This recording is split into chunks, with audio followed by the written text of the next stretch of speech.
Привет, друзья, с вами Одинокий Джейсон. Сегодня я решил немножко выйти в эфир и с вами поговорить. Правда, желания особо нет, это священные дни Рамадана, выходить, чтобы сумасшедших на голову, ненормальных людей возбуждать. И так грехов на нашей планете немало, и вот еще кого-то возбуждать, поэтому я стараюсь, конечно, лишний раз не высовываться, но, знаете, все равно я же не подневольный человек, я имею свое мнение, и я имею право ее высказать. Казалось бы, все это считаю белыми нитками, эти истории ингушей, и добавить нечего. Но, знаете, иногда высказывают нехорошие моменты, которые я не стараюсь об этом не говорить, но, знаете, странно, очень странно видеть некоторых людей, наших соседей, которые стараются, я не знаю, из пены убеждать других, что вот, знаете, мировая цивилизация зародилась в этих Жирафских горах. Да, ингушская цивилизация могла родиться там, но все остальное у каждого народа, у каждого людей есть свои ориентиры нравственные. Каждый народ уникален, нет одного превосходящего над другим. И нам, кавказцам, этого не знать, тем более у нас 50 народов проживает. Все они уникальны, все они, я не знаю, своеобразные и древние, и вся наша культура пропитана историей. И потом странно бывает утверждать, что, вот знаете, вы все никто, а вот мы особые. Да, в кабаке, в ресторане, и когда ты перепиваешь и перепил алкоголя, и тебе кажется свет в совсем других иных тонах, да, ты там можешь, конечно, вот трезвые люди, вот когда об этом говорят, вот дивишься, вот их не... Я не знаю, даже стыда нет, хотя бы можно постесняться, нужно быть немножко скромным, конечно. Но скромность нам это не наша черта ингушская. Э, и вот я когда что-то говорю и показываю примеры, некоторым кажется, что я вот превозношу чеченский народ над другим народом. Нет, это просто я хочу сказать, что когда вот люди говорят, что вот этого нету, а мы доказываем, просто нам даже не надо доказывать. История сама за нас все это пишет, и мы просто можем указать, вот где ваше место, где наше место. Это не потому, что вот сравнение, это мы не сравниваем, а просто отвечаем. Сам мы, вот как эти ингуши, везде, во всех платформах. Скромности нам не занимать, конечно. Ой, ой, какие мы скромные люди. И я удивлюсь, вот я все в своей жизни видел, но не думал, что вот к чему-то я могу удивиться, чему-то могу, я не знаю. И вот то, что вот я вижу, я, знаете, сижу постоянно по этим сайтам, каждое видео какой-то, кто-то выпустил видеоролик, я это читаю, вот обычно по телевидению Чечни я тоже, Вести Чеченская Республика, там нет ничего такого, просто новостной канал. Вот обязательно надо вот это, я пару недель назад заметил, что вот они звериные. И вот сейчас я заметил, что очень часто под разными никами люди вот пишут, это зверинец, это звери разной национальности. Вот это я хотел бы понять, зачем это ингушами такое писать, и зачем вот это как? Это, я не знаю, это как? Что мы хотим этим сказать? Что они звери? Дикари, вот вы так и остались дикарями, если не мы, чеченцы, этот наш Бейбалатеми, наш национальный герой, там они не договорились с этим кабардинским князьяне за ваши лживые обещания, что вы станете мусульманами. Вот вас спустили этих Дарьяльского ущелья, и то вы молились, конечно, о Богу, но не забывали вот окошко вот это смотреть, свои язычества никак не хотели отпускать, и как вы этим гордитесь, как у вас все это возвещено, и потом спор пойдет, вы мусульмане мусульмана, вы сами вот, вы будете утверждать, кулаком на грудь бить, что мы вот самые-самые. Вот странно. Вот у нас в Чечне я не видел. Да, есть один вот провокат, который ваш, тем более вами, ингушами, он пропитывается. Вот только один человек, который там сидит, непонятно кто, какая-то проститутка, сидит там и вещает днем и ночью. Вот один язычник есть, он говорит, что я чеченец, но я не верю. Его это усы, вот это на Фредди Меркури похоже, вот это. Понятно, кем был Фредди Меркури, Квин, вот это руководитель Квин ансамбля. Вот кем он, вот похуй. Вот вы один, Фредди Меркури. Вот если у нас один Фредди Меркури, вот язычники, вы платите, или Госдеп США ему платит, или КГБ СССР платит, я не знаю, кто ему это оплачивает, вот он вещает. И понятно, один такой тип у нас есть. Если врать, что у нас такого нет, это тоже странно. Но у вас это всеобщее, это у вас поклонение, это у вас гордость. Вы забыли дружбу с чеченцами. Но вот еще вы язычники были, это вы не забыли. Это вы гордитесь этим. Точно такая цель, как у вас в Хабаверде, Чечня, она была, но исчезла. Ничего, хорошо, что исчезла. Ну, вот это самый святой, вот этот Хабаверды, вот это странно. Странностей, конечно, немало в вашем этом истории. Зверинец, вот это, мне очень нравится, когда вы говорите про нас зверинец. Вот что вы хотите этим сказать? Вот я тоже хотел бы знать. Вот и мне бы в голову не пришло про вас, товарищ Ингуш, так говорить, что вы зверинец, что вы звери. Вот я заметил это вот постоянно, вот эта тема, и, наверное, кто-то там, вот ваш этот Мата Хари, вот этот Мата Хари вашей ингушской политики, русских Бузуртана, может кто-то там в своих подкастах что-то говорит, и вот они прискачут к нам, и зверинцы. Зверинцы, знаете, поэтому мы посмотрим потом, кто зверинец, кто дикарь, кто вот это. Это время покажет нам, кто есть кто. Как помнить, ху есть ху. Так что нам, знаете, сегодня тоже очень много вещей, которые я хотел бы сказать. Даже у меня есть даже текст написанный, прощальный вот это своего выпуска, вот это, как это ютубовского, хочу с вами попрощаться. Но смысл тоже, там то же самое, что я могу сейчас своими словами просто сказать. Знаете, просто почему я это зверь, это очень оскорбительно, это мало вы, что только каких-то нам не прикрепляют вот этих логотипов, и по-всякому стараются нас оскорбить, нас унизить, наше человеческое достоинство, нас принизить перед другими народами. Вот все вы перепробовали вам, все, что вы могли, сказали, котельники, не котельники, все, курды, не курды, все вы сказали.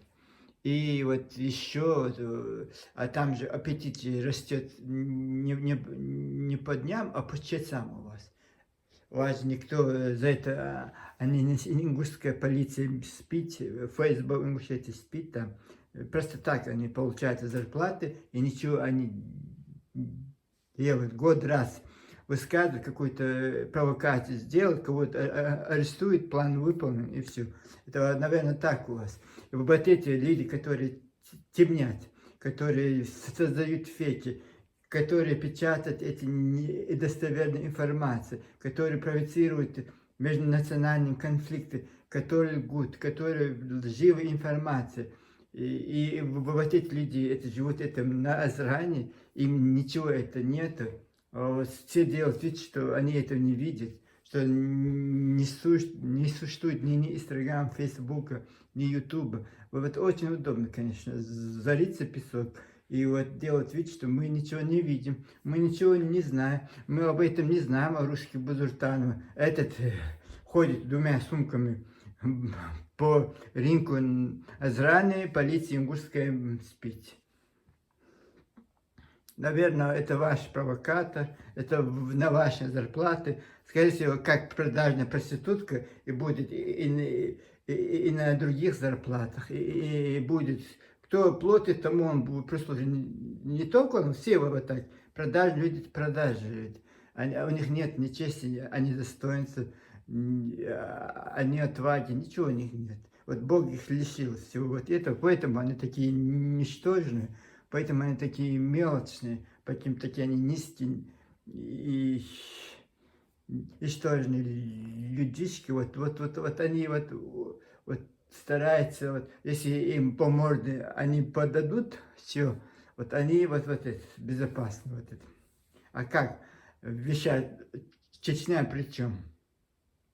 Причем они живут своей жизнью, они свои строят, своими делами занимаются. Казалось бы, логично, свои проблемы, свой дом. Зачем лезть в чужой дом, когда в своем доме не все гаразд, не все окей, не все хорошо.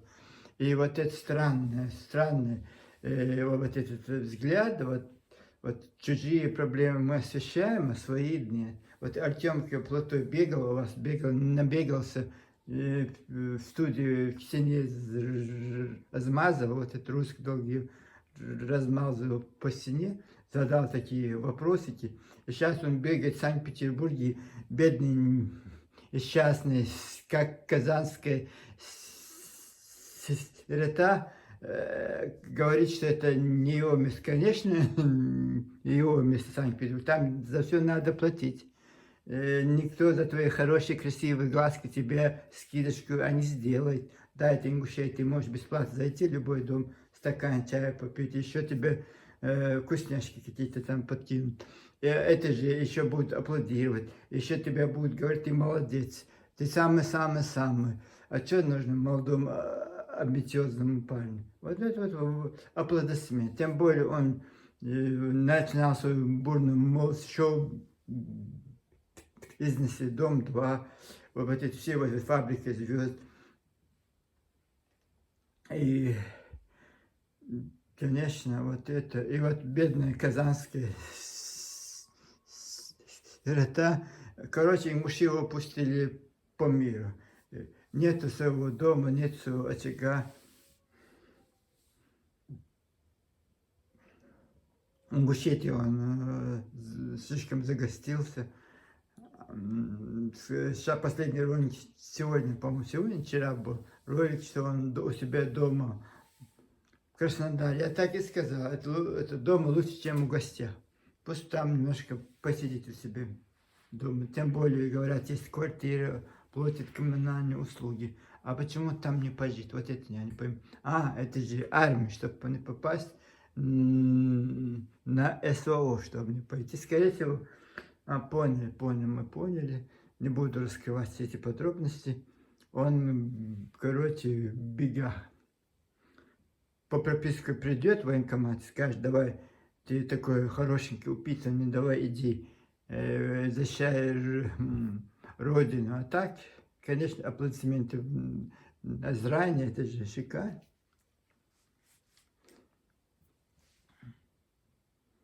И вот этим братьям ингушам, которые никак не могут понять, что, знаете, вот как, я просто на семейном примере хочу вам объяснить, что это очень плохо кончится. Вот семья, вот почему распадается семья? Потому что вот нет точки возврата, между ними образовался пропасть. Точно так же, если ты говоришь, вот примерно нам, тоже наш чеченцы, вот такие вот, какие только слова ты не употребляешь. Вот этот люди читают, тысячи людей читают это. И как ты думаешь, потом ты сможешь это обратно поставить на паузу, сказать, извините, я ошибся, давайте мы снова будем хорошими братьями. Да вот так не будет. Поэтому, знаете, на паузу вы не сможете поставить. Вот то, что вы творите сейчас, уже вы запустили вот этот механизм невозврата. Многие чеченцы, да, есть такие, еще есть вот такие, без разницы. Знаешь, это ишкеринцы, можно сказать, вот какая-то типа людей, которые вот это без разницы, вот живут в Европе, и вот россияне любят свою родину. Ичню как бы в кавычках любят, если любили бы вот этим подлостям тоже, как вы, мужчины, они не занимались бы. И вот эти мужчины, которые уже, вот, знаешь, мне очень сложно, даже сейчас у меня знакомый, у меня же много знакомых мужчин, и вот даже вот сейчас мать заболела, поехал домой, я не знаю, как ему сказать, что я не хочу, не хочу с тобой общаться. Не потому, что ты плохой парень, не потому, что ты мне не нравишься как человек. Просто, знаешь, я не могу. Раньше я мог бы, а сейчас этого не могу. Потому что то, что я узнал, то, что я прочел, вот это вот здесь все. Какой бы ты, даже мой родной брат был бы вот таким подлым, вот не нужен он. Пусть живет себя, пусть распроцветает, но никаких дел он со мной не должен. И точно так же многие чеченцы сейчас в стороне Ингушетии вот то же самое будет. Потому что это обратно никогда не вернется на свою точку. Обратно то, что мы 70 лет жили вместе, и даже чеченцы не думали что-то сделать плохое ингушам. Это советская власть, не чеченский народ, а это советская власть вас гнобила. Вас депортировал. Сталин, ваш любимчик грузин, депортировал. К нам никаких претензий. И вот мы, чеченцы, почему-то, не знаю, как-то даже вот теплотой души вот были к вам и ушам. Вот как мы относиться, вы живя у нас за наш счет, вот Грозно.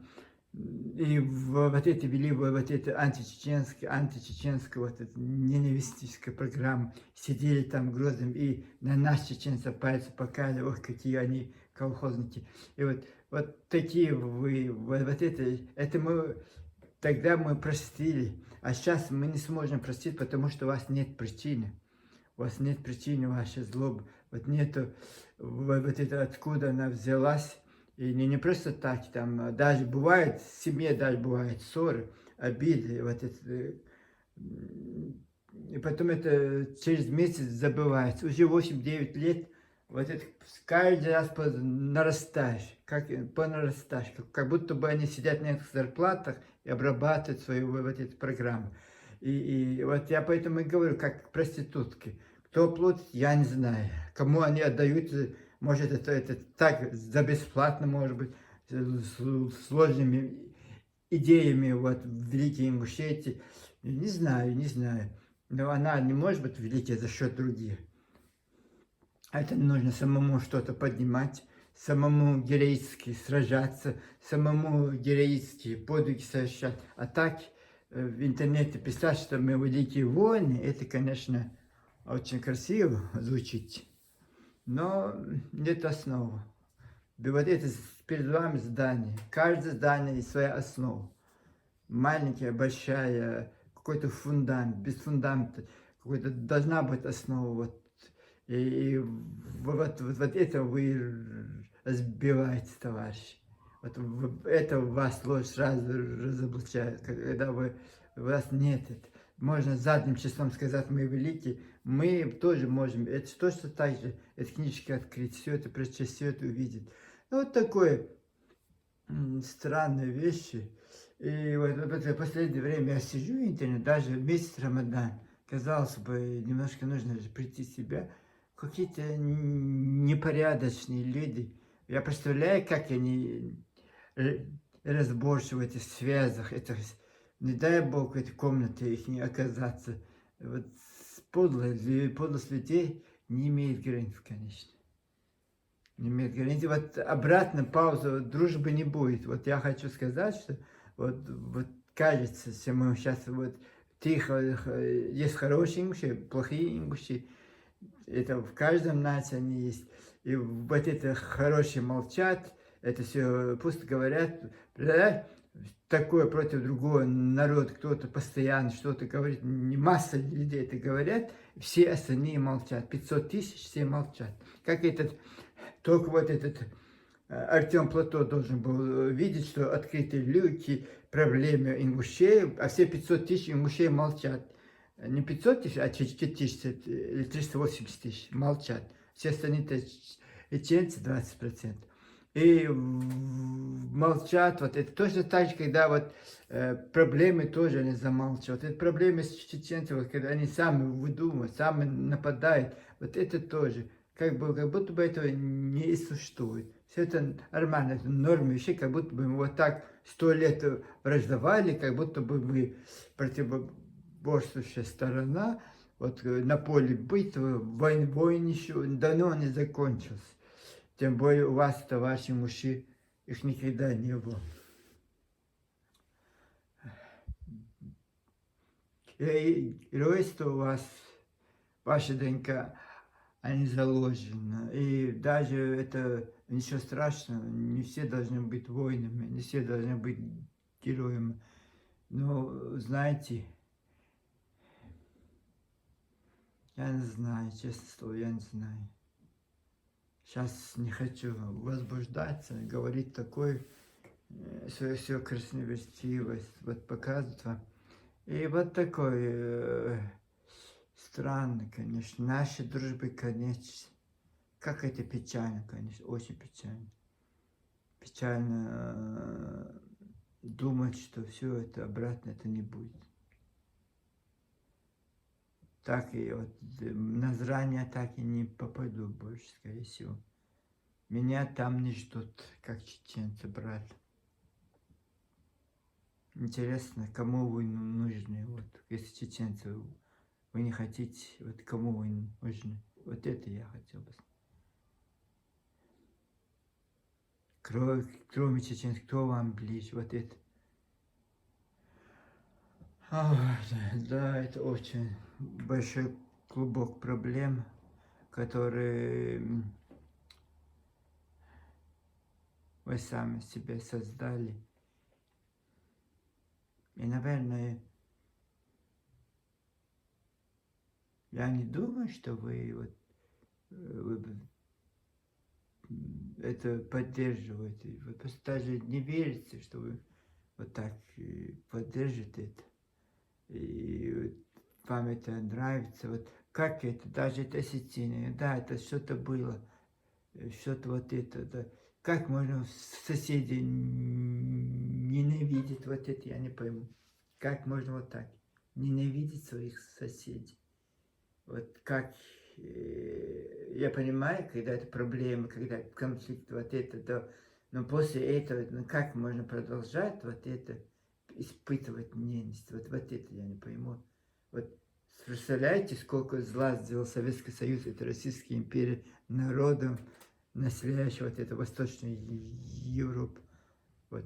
Сколько раз танки в Прагу входили, в Будапешт входили, даже в Варшаву входили русские танки. И вот что там только не было, вот сколько проблем, вот это Тбилиси, Вильнюс вводили эти войска, что там только Баку выводили войска. И вы знаете, я не знаю, и вот сколько это было, вот, но это же забылось, это же все это страницы истории мы перелистаем и идем дальше. Вот почему-то вы, товарищи ингуши, не хотите идти дальше, не хотите выстраивать отношения. И вот это, и вот маленькую причину нашли, и вот по полной катушке это обрабатываете заказы, по полной обрабатываете. Я знаю, что у чеченцев очень много врагов. Последние 30 лет 2 чеченские войны. Их не было бы, если не было бы врагов. И среди вас, товарищи, и среди этих русских, желающих нам навредить очень много. Немало их. Потому что мы за свою историю показали, кто мы такие. И доказываем сейчас. Конечно, русским было бы, если чеченцы, даже эти татары, башкиры, им не счет. Боятся только нас, чеченцы. Потому что что-то они начнут, у них много отделок у этих русских, не русских обычных, а вот этих политиков, вот этих националистов, вот этих кабинетах, Лубянки, вот эти люди в погонах, вот у них есть хотелки всякие. Вот эта Россия развернуться мешает только чеченцы. Вот они, это всегда это было их историей. Вот, и, конечно, они вам аплодисменты, и вот нас боятся. Не потому, что мы грозные, вот это просто мы за свое достоинство мы умираем. Вот эта история это показывает. И вот у них вот единственное препятствие это чеченцы. Поэтому очень много врагов, которые желают нам зла. Ждут и дождутся Третьего Чеченского, чтобы нас снова на колени поставить. Хотя мы никогда на колени не становились, но они думают, что они ставили нас на колени, потому что это блокпосты, любого человека могли забрать, убить, повесить. И вот это ужасы войны, их мы уже перечеркнули, и сегодня у нас мирная жизнь. И вот я вот кого можно использовать? Вот только вас, вот этих легкомысленных, нечистоплотных людей. Мусульмане вас назвать очень сложно, конечно. Вот это вы рады продавать. Вот это меня бесит, что вы рады вот, продавать. Такое наслаждение этой работы вы выполняете. Это, вот вашей радости нет конца. Вы можете гадить чеченцам. Вы не гадите чеченцам, вы гадите себе и своим будущим потомкам. Мы-то отвернемся, мы в вас не нуждаемся. с помощью вас мы не хотим обогатиться, как вы всю свою жизнь вот преследовали эту дружбу, обогатиться с помощью нас. Вот мы будем процветать. Мы никуда не денемся. Вот вопрос к вам. Это вопрос не чеченцев, это вопрос Ингушии. Вот проблемы у вас постоянно. Так что держите свои флажки и махайте это. Может, вам улыбнется, господа, удачи и что-то, не знаю, на что-то вы надеетесь, какие-то бонусы ждете снова от этой российской власти, этих, и вот готовы на все. На все. По трупам вы в 92 году просто мимо прошли этих трупов у вас ингушских матерей, детей. Вы с русскими войсками пришли в нашу Чеченскую республику, захватывать чеченские два района. Вот захватили Цунжинский МКБ. Ваши трупы, как бы, это по вашим словам, я не утверждаю, что это было так. Это по вашим словам, что в 92 году лежали раненые эти трупы, ваши женщины, мужчины, платки рот закрывали, ходили, искали своих родственников. Они же лежали 10 ноября еще, неопознанные. А ваши уже милиции, уже на территории Чечни, в Серновскую пришли с русскими войсками, в Асиновку пришли. Хорошо, что они вас послали. А дальше? Вот такие вот. Сейчас, конечно, вам выгодна любая несправедливость, любое безнаказанность, беззаконие. Вот вы вот ждет вот это от русских, что вам снова улыбнется госпожа удача, и вот вы что-то можете там, конечно, у вас уже почему-то возник Бамут, Ачхамартан, Серноморск, Асинга, это понятно. Это уже есть. Вот что-то вот еще уже очертанные планы будущего захвата. Я не знаю, захлебнетесь, я так и сказал, захлебнетесь своей кровью. Мы не желаем никого плохого, мы не кровожадные, но вот это странно, вот эти мечты, это несбыточные ваши мечты, кого-то постоянно хотите что-то, постоянно бонусы, вот не можете без бонусов, почему нельзя, просто все, что есть, есть у вас, вот жить там, процветать, радоваться, что у вас есть, у многих других народов на территории Северного Кавказа нет своей национальной государственности, нет своего вот этого, вот у вас оно есть, и радость, благодарите Бога, что оно у вас есть, что-то, хоть какой-то уголок есть. Ну, вот такой.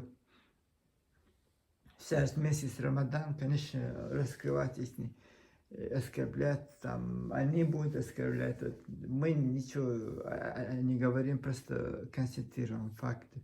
Факты – это убедительная вещь. Я очень много учился в школе, вот очень старался, хотя проблемы с речью, но все равно устный предмет мне давался очень легко, очень. Вот я жил этими предметами, вот география, история, основы права. Даже основы права, сейчас я думаю, почему я так хорошо знал основы права. Сейчас вот на примере ингушей это очень легко ложится все это. Эти три предмета очень легко ложится. Вот такое. Вот такие дела. Я не знаю, как, что дальше. Я сейчас не могу дождаться своего отпуска, поеду в Таиланд. Таиланд меня ждет. Обожаю город Бангкок, конечно, с его пестрой жизнью. Но у нас, конечно, другие цели. Я просто хочу немножко погулять. Иногда бывает парки выйти, кофе попить. Люблю я вот такое, когда никого с тобой нет знакомых. И вот это, знаешь, немножко за другими людьми наблюдать. И когда так наблюдаешь, ты понимаешь, какая это глупость людей, которые, наверное, какие-то мелочные обиды, которые вот бегают, скачут по этим площадям и кричат, орут, плачут. Как нести мужикам плакать, вот это не понимаю. И такие комментарии, какие вот это, ой-ой-ой. Ой-ой-ой, я просто хочу даже интернет вот выключить, телефон, все, не хочу, никаких социальных сетей, ничего. Я писатель, я могу писать, я могу вот себе жизнь придумать, даже себе фильмы писать буду. Я сам себе, вот какой я в Нью-Йорке, Сан-Франциско, в Лос-Анджелесе действую, в Париже, где угодно действие происходит. И очень интересно, если ты даже, когда ты начинаешь писать, тебя, знаете, как это захватывает тебя вообще. Каждую минуту думаешь что-то про героев своих. Мне кажется, можно, конечно, прожить без этого всего. Но интересно ингуши. Вы сможете прожить без нас, чеченцев? Вот это я хотел бы знать. Вот риторический вопрос возник сам по себе. Ну давайте, ребята, я не знаю, крепитесь. Немножко будьте милосердными, добры друг к другу. Не нужно зацикливаться на всяких вот этих вещах. Просто я даже, вот, у меня даже времени нет с вами говорить, потому что я делал день работы, потом прихожу домой, потом еще, это, вы думаете, вот сейчас, сегодня я снимаю одним дублем этот ролик. Когда второй дубль, третий дубль, иногда 6 дублей я, чтобы снять один ролик, должен делать 6 дублей. Там от 20 минут я останавливаюсь. Ну, обычно стараюсь на 15 минут остановиться, потом снова видео снять.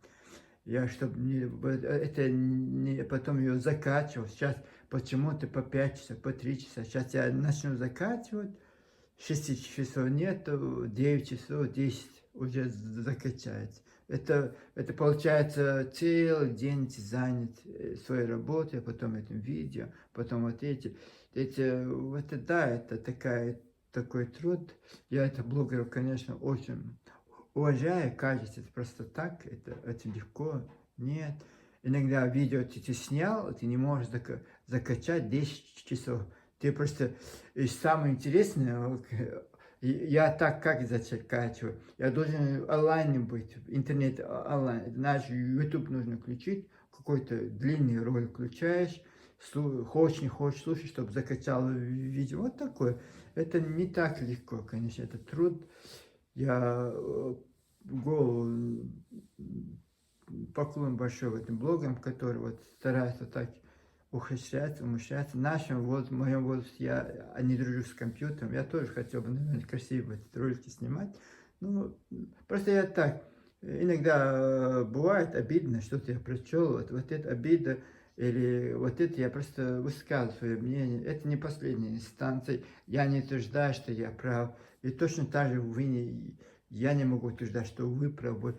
Это середине, правда где-то посередине она зарыта. Но честное слово, для меня, вот то, что я сейчас, сколько, почти 100 роликов снял, 7 с чем-то я поставил в YouTube, 30 роликов они уже сняты, где-то заблокированы, где-то я частное видео поставил.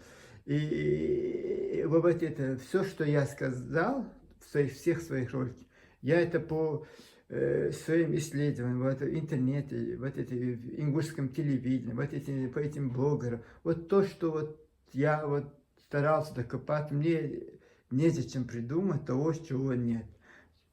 Сочинять сказочки. Просто я не такой человек. Просто ингуши его не понимаете, чеченцы совсем другие люди. Вот у нас вот этого нет. Нас нет вот я всех, которые ингуши знаю, тут, где я живу, вот они вот такие легкомысленные, легко лгут, могут, у них, да, когда мне звонят, если я не на работе, я не могу сказать, я на работе, врать. Я не вру, я говорю, нет, я сижу дома, но я занят. Ну, вот такие вещи, ну, конечно, это странно. Вот такие дела. Давайте мы попрощаемся. Я надеюсь, у вас все будет хорошо. Желаем всем добра, мира. Давайте, пока-пока. С вами был Одинокий Джейсон.